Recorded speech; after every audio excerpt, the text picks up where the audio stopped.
Be still, my soul, the Lord is on thy side. Bear patiently the cross of grief or pain. Leave to thy God to order and provide. In every change he faithful will remain.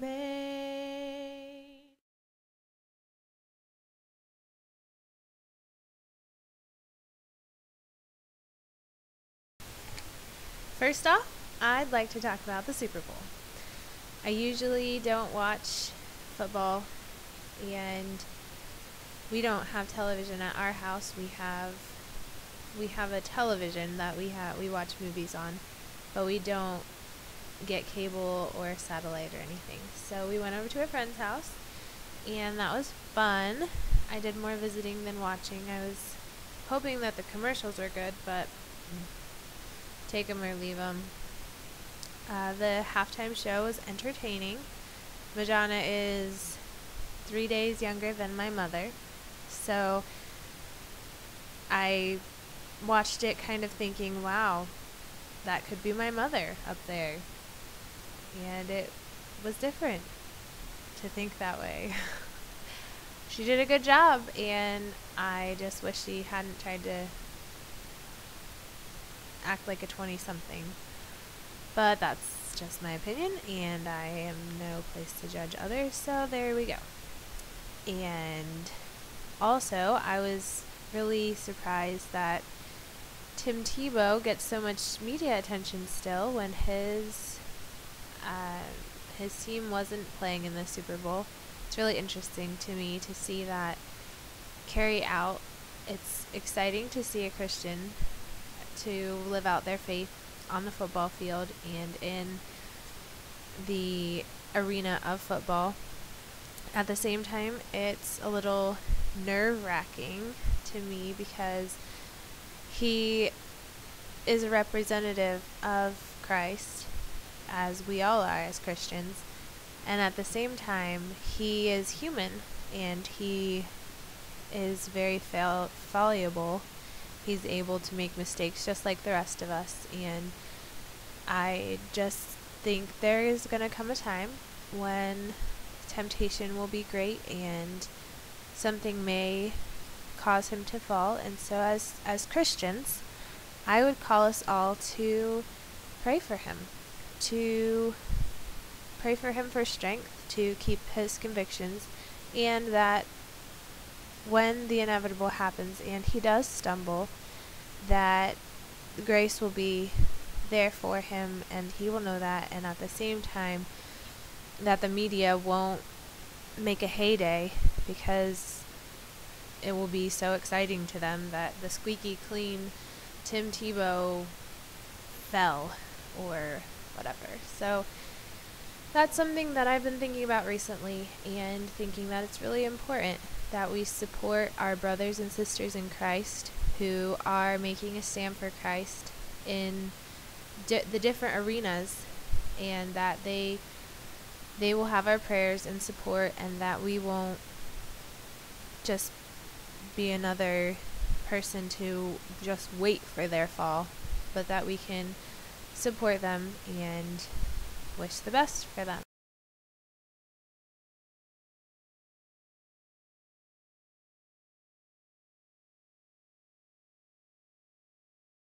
Hello, and welcome to the cooking portion of today's blog. I am going to make chicken stock today. When I first got married, I had no idea what to do with the whole chicken. I was given 3 chickens as a wedding present from an organic farm, and they sat in my freezer for a year, and then I gave them to my mother-in-law. I'm going to use a recipe from a cookbook called Nourishing Traditions by Sally Fallon. This is a great resource. I learned so much from this about cooking, and it was kind of like a textbook for me I had no idea what I was doing in the kitchen, and this helped me a lot. It gave me a lot more confidence in creating yummy meals.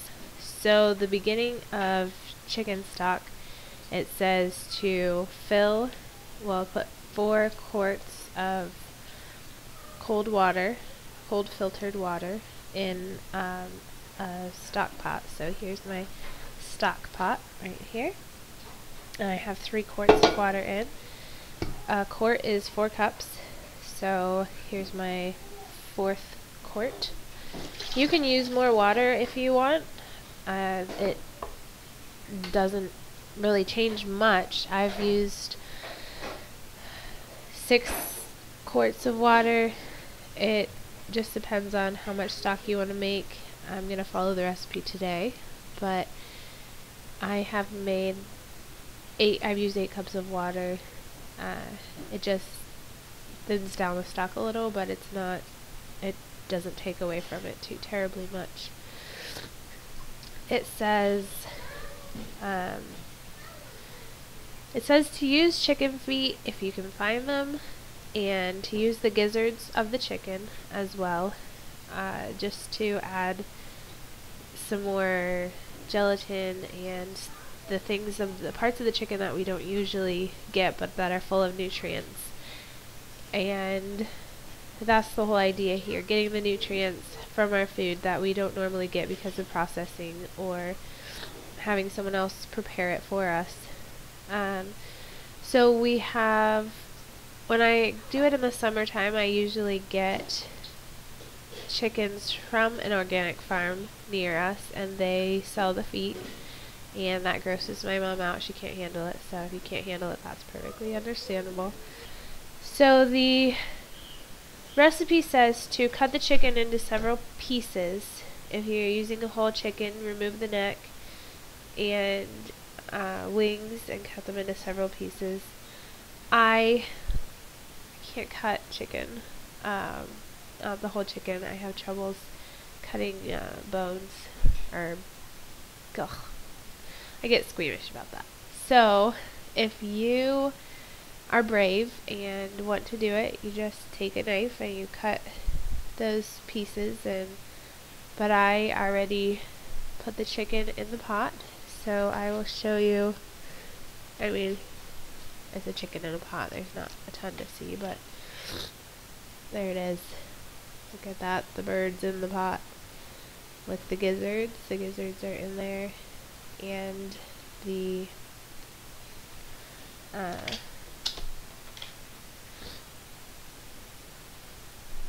I don't have feet because I didn't get this chicken from the farm.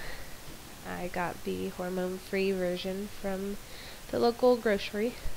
And so the next step is to place it in a large stainless steel pot with 4 quarts of water and vinegar. So you're supposed to take 2 tablespoons of vinegar and put them in with the chicken. Cut into pieces if you're brave enough. And then you just are supposed to let that let it stand for 30 minutes to an hour. So I'm going to set the timer for 1 hour, and I will be back to do the next step. Alright, so it's been an hour, and now it's time to boil. The pot is on the stove. It says to put the vegetables in with the vinegar and let it stand for an hour, and then bring it to a boil, and then remove the scum. But the way that I like to do it, when I do it that way, usually the onions, some of them float, and it's hard to get the scum off. And it's important to get the scum off because a lot of yuck gets gathered into the scum, and so you take a metal spoon and you just slide it across the top and you scoop the scum out.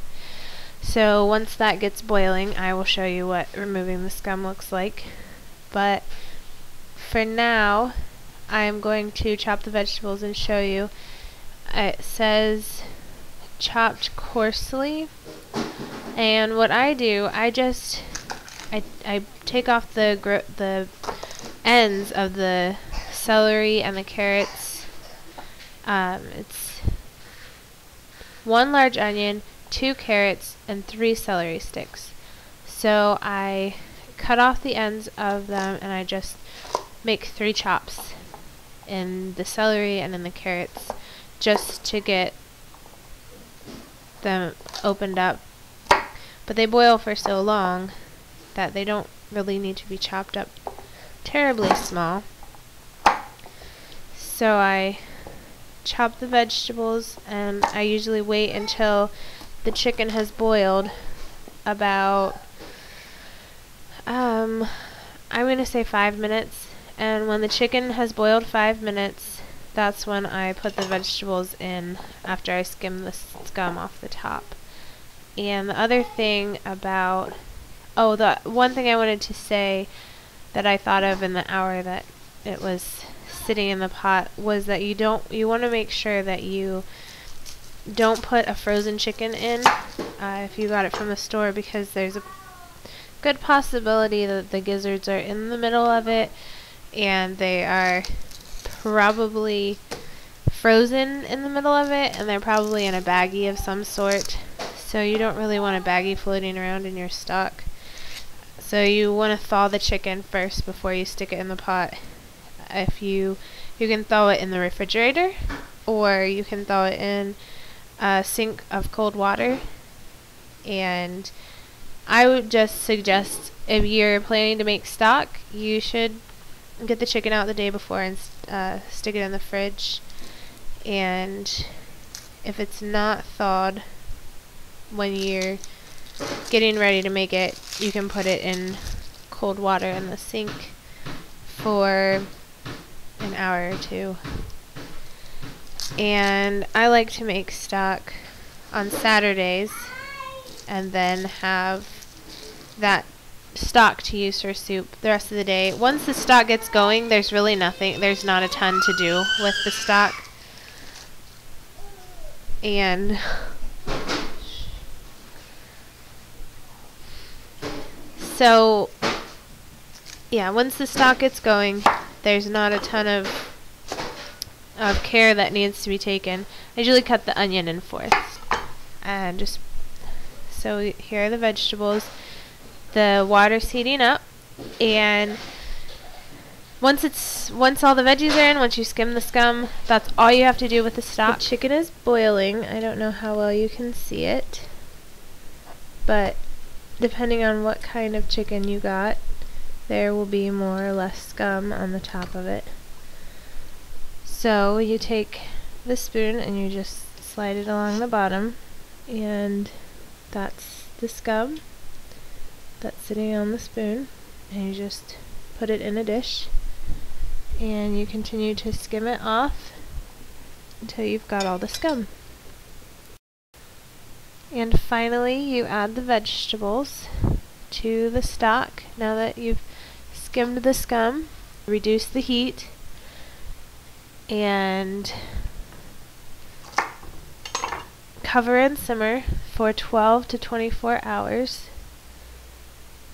And after 12 to 24 hours, it says to about 10 minutes before you're done, you add a bunch of parsley, and that it says that will impart additional mineral ions to the broth. I do this sometimes. I don't do it sometimes. Sometimes I don't have parsley or I forget.